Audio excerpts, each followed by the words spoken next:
അപ്പോൾ ഗൈസ് ഒരു വീട്ടിലേക്ക് സ്വാഗതം. അപ്പോൾ ഗൈസ് ഇപ്പം ഏതാണ്ട് സമയം ഒരു 6:30. ഇന്ന് ഏപ്രിൽ 24-ാം തീയതി 2024 ഏപ്രിൽ 24-ാം തീയതി ആയി. ഇതിപ്പം ഏകദേശം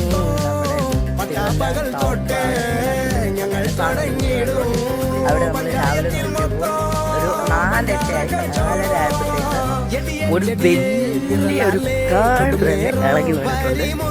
അപ്പോൾ ഒരു വലിയ കാട് ഇളകി വീണതിൻ്റെ കൂട്ടത്തിൽ 9 പോസ്റ്റ് മരുന്നടിച്ച് കഴിഞ്ഞിട്ടുണ്ട്. ഇപ്പോൾ 2 ദിവസത്തെ പണി ഉണ്ടായിരിക്കുമെന്നാണ് പറഞ്ഞിരിക്കുന്നത്. 2 ദിവസത്തേക്ക് കറണ്ടില്ല. അങ്ങനെ വലിയൊരു പരിപാടിയാണ് ഇവിടെ നടക്കുന്നത്. ഓക്കെ, ഇതൊക്കെയാണ് രാവിലെ എണ്ണിച്ചിട്ടുള്ള അവസ്ഥ. കൺമണികളിവരുടെ കൂടെ കൂടൽ അലുവാച്ചിരിയാൽ കൊഞ്ചൽ കൺമുനയാൽ പലതും ചൊല്ലൽ മയ്യടി മുടിയിടയണ മിന്നൽ. അങ്ങനെ ഇവിടെ എല്ലാം പോയി കിടക്കുവാണ്.